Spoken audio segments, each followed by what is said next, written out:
going to start out this review with a promise to each and every one of you watching this video.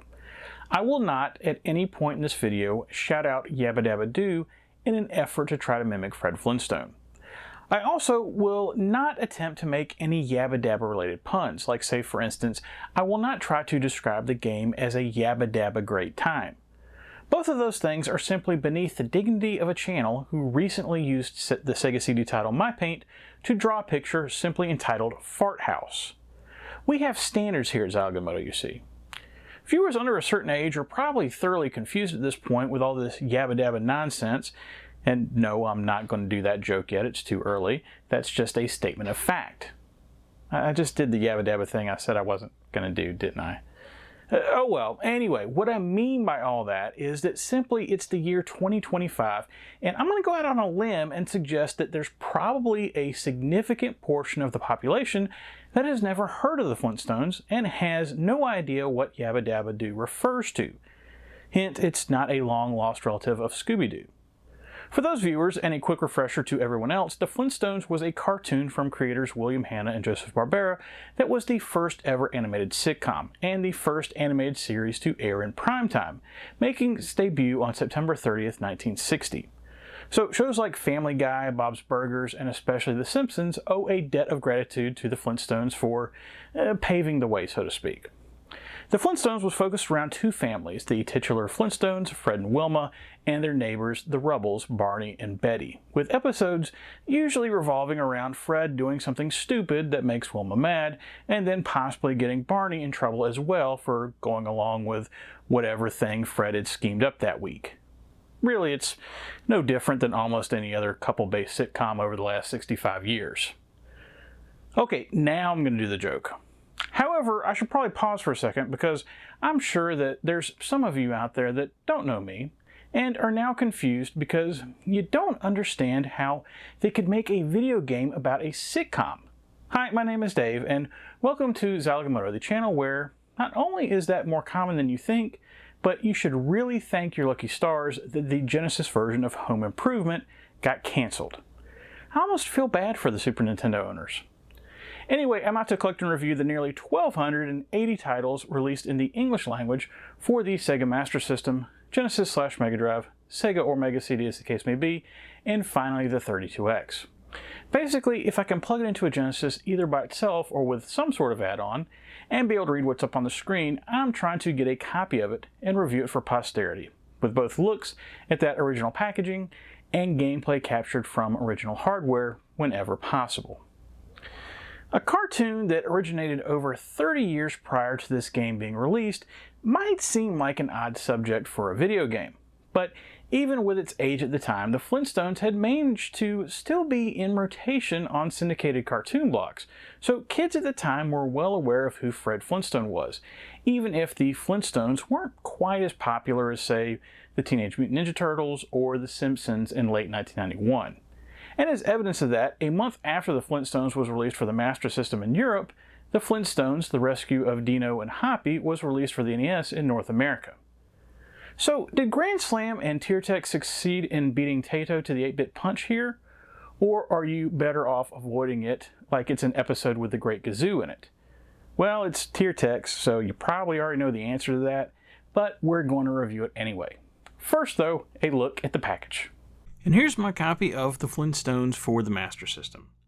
With this being a European exclusive, this is one that I bought in a lot on eBay within the last few years with some other titles, and I'm sure I didn't pay a whole lot for it, even with the shipping. This copy is what I would consider to be in really good condition. There's some very minor blemishes here and there, but honestly, you'd be having to look closer at this game than probably anyone really should to see them. And even though the hang tab was removed, it was done very cleanly. No edge wear, water damage, or sun bleaching that I can tell, and the manual is in fantastic shape, as you'll see in a bit. This is definitely in good enough for me condition, but if for some possibly sadistic reason you decide you want a copy for yourself, price charting has them going for about $30 right now, but it's trending up in the last few months for some reason. I feel like I should point out that that $30 price point is far cheaper than The Rescue of Dino and Hoppy right now, and Surprise at Dinosaur Peak is going for hopefully more than I'll ever spend on any title in the entire Zilog and Moto collection. Silly Nintendo fans. As far as the front cover goes, I've got to be honest, this is about as boring as I would expect a game called the Flintstones would look, except if maybe there was no artwork at all and it was just the Flintstones logo and nothing else. I mean, I suppose it's not the worst thing in the world, but just for comparison's sake, let's look at the aforementioned rescue of Dino and Hoppy and Surprise at Dinosaur Peak. There's actual art to those releases, not just some generic picture of the Flintstones and the Rubbles.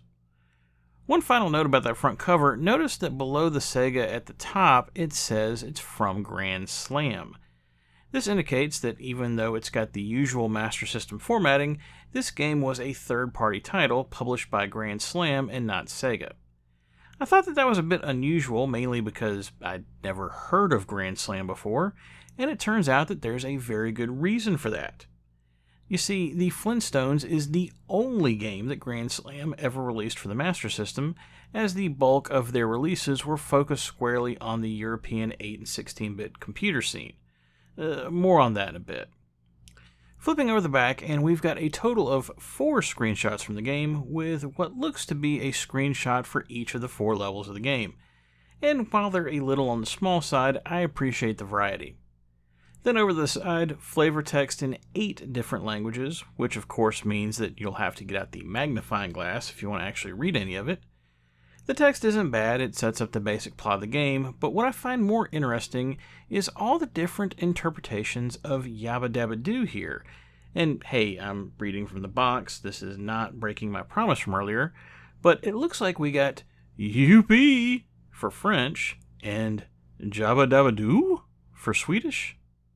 I'm almost scared to think about what the Flintstones would actually sound like in Swedish. Wilma! Opening up the case, and we've got a third-party white cart label and the manual, which, as mentioned, doesn't look like it got a whole lot of use. On the first page, you can see that Grand Slam wanted to release another game, in this case Die Hard 2, but apparently, like also the not-mentioned Nick Faldo Golf, those never saw the light of day outside of home computers.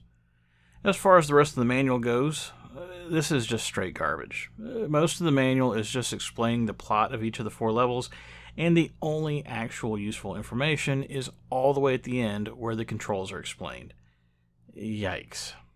I've got to be honest, I don't have a good feeling about this one, but let's boot it up anyway and see what happens. On my dad's side of the family, I have 2 uncles. Both are relatively close in age, and both are my dad's youngest siblings, which meant that frequently the nieces and nephews would interact with them at family gatherings. It's because of them specifically that I ended up having an affinity for the Commodore 64 and the Sega Genesis, because those were things that they both owned. That's why they're both important as far as Zilog and Moto goes, because without them, the channel most likely does not exist. In the case of the Flintstones, however, they're important for a different reason. Okay, maybe saying they're important here is a bit much, but there is a story. For some insane reason that would only make sense to a 6-year-old, when I would see them at my granddad's house, I would not call them by their real names. I would instead call them Fred and Barney, due to, and I'm completely guessing at this next part because it was 40 years ago, their physical characteristics at the time, with Fred being the stockier of the two and Barney being thinner.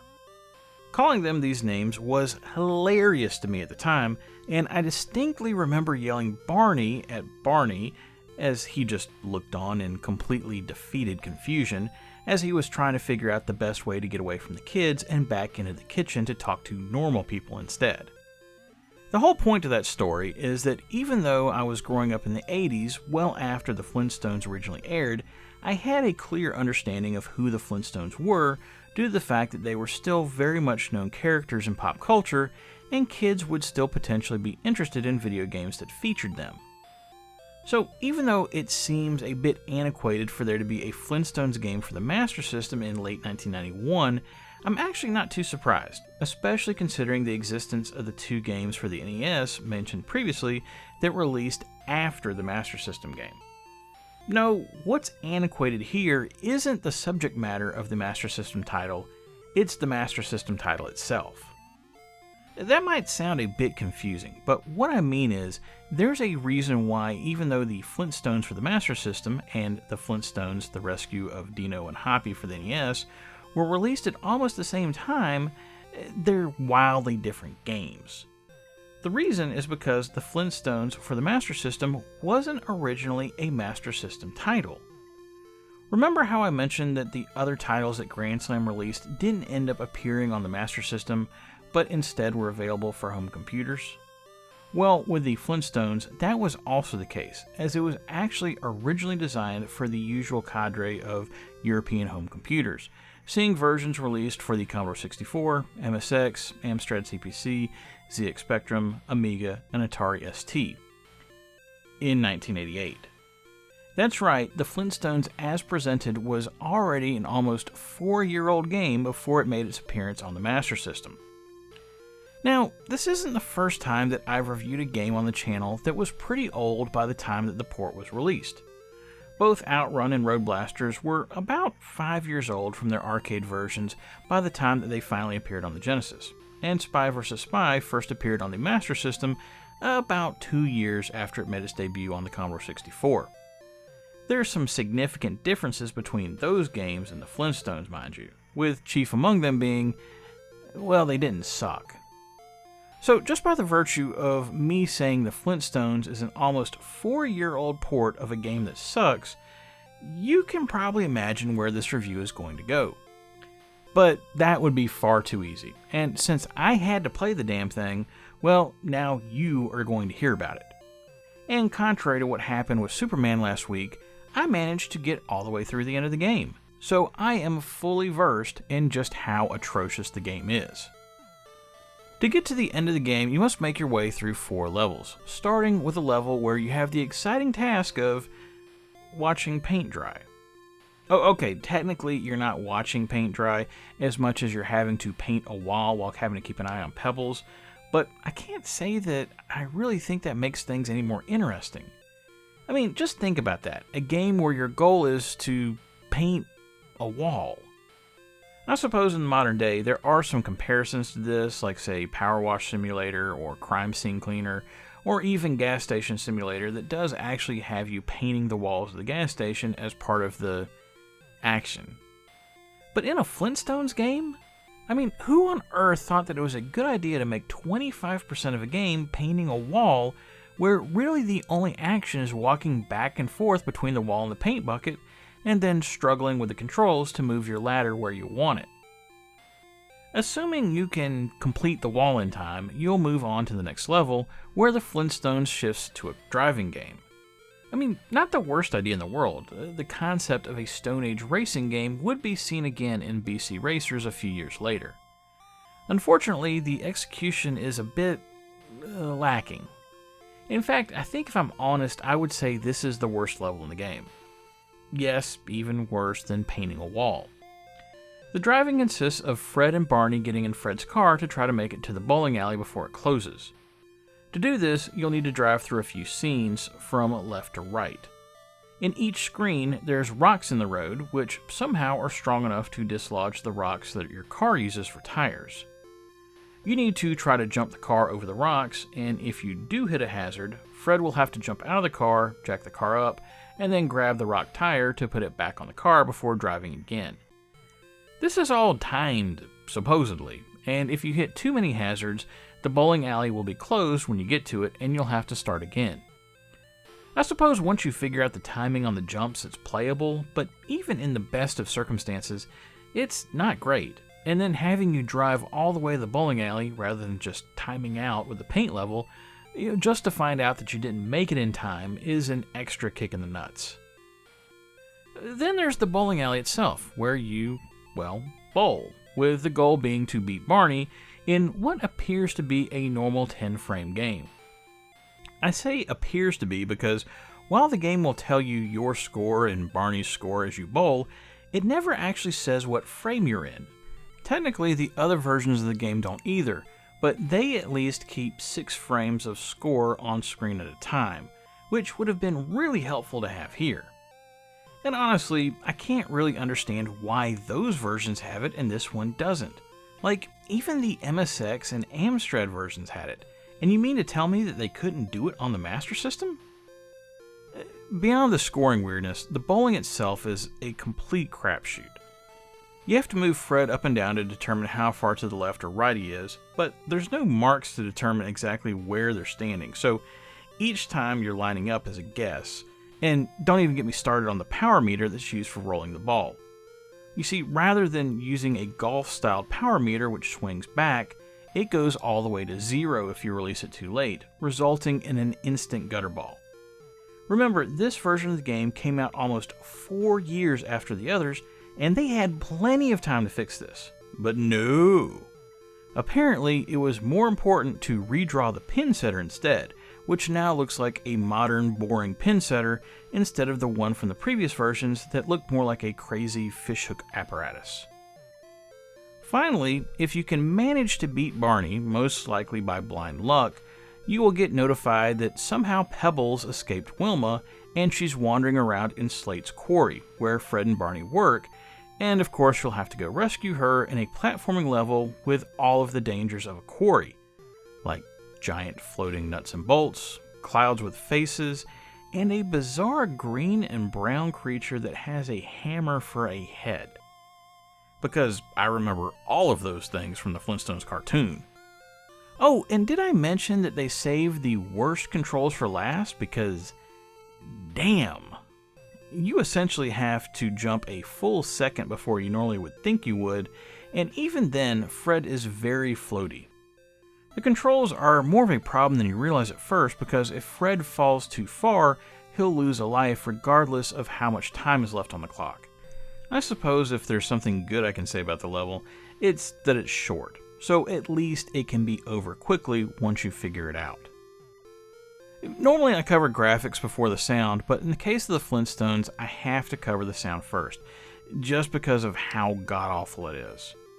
When booting up the game and reaching the title screen, you'll get treated to a rendition of the Flintstones theme song, and I suppose if you're familiar with the theme, you'll be able to pick it out, but it's not great. Then, once the game starts up, you get the choice of turning the music on or off, which has probably saved more than a few Master Systems from getting trashed. The reason for that is because once you get past that intro theme, the rest of the game has just one song that plays the entire time, which is essentially just a slowed down version of the theme song. Just imagine listening to a slower, looping version of the Flintstones theme, and it never ends. The best way I can describe it is if you're riding on It's a Small World and it broke down while you're on it, but the speaker nearest you was blown. So not only do you have to hear the same terrible music over and over, it also sounds awful. I suppose I should mention that the sound effects are minimal at best, with really the only notable one being probably the worst translation of Fred shouting Yabba Dabba Doo into digital speech that you will ever hear. It's so bad that if you weren't familiar with the show, there's a good chance that you would have no clue what was being said. You probably wouldn't be too surprised to find out that the graphics are pretty mediocre as well. The entire game is made up of single screens. Even the levels that require movement, i.e. the driving level and the rescue level, only show one screen at a time, meaning that there is no scrolling in the game, in a game that was released in late 1991. Now, granted, it is a port of an older game, and it's ported accurately in that regard, and as far as ports go, it does have the best graphics of any of the 8-bit versions of the game by far.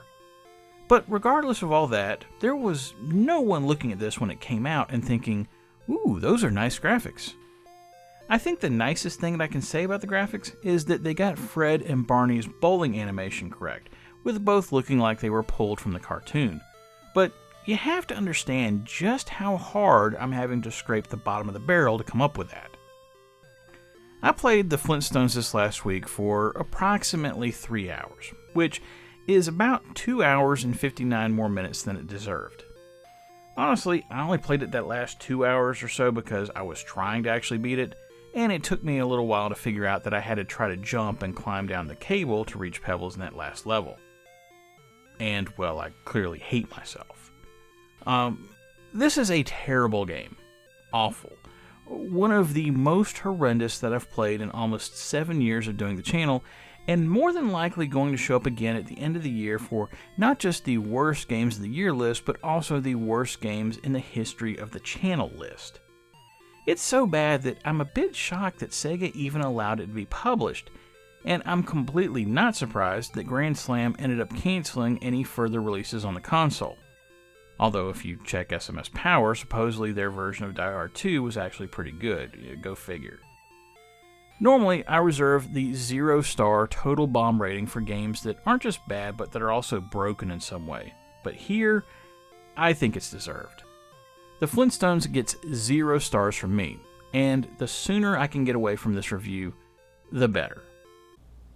And that's it for the Flintstones. I mentioned Grand Slam a few times in the review, and they do definitely deserve a share of blame for this release, seeing as how they went through the trouble of publishing it and all, as does Chrysalis, aka Tech Software, who developed the original versions of the game. But one name that you can't leave out when discussing how bad this game is Tiertex, who, if you remember from the intro, was responsible for the Master System port. Tiertex has a, let's just say, dodgy track record when it comes to games, and the Flintstones is a prime example of that. Granted, you can't polish a turd, but Tiertex didn't even try. They instead stepped in it and then tracked it all over your carpet. Next time on the channel, it's a game that, surprise, surprise, I know very little about.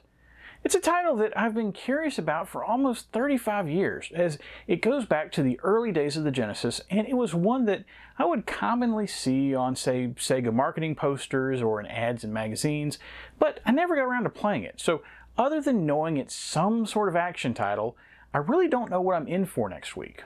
I think it's safe to say that it'll be a better experience than the Flintstones was this week, but in truth, that's not exactly a high bar to get over.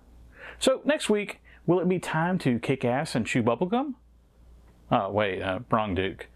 Anyway, that's it for Zilog and Moto episode 294. If you like what you saw here and want to see more, please think about liking and subscribing if you're so inclined, as it will help more people see these videos. But most importantly, whatever you like to play, have fun, and be excellent to each other. Later.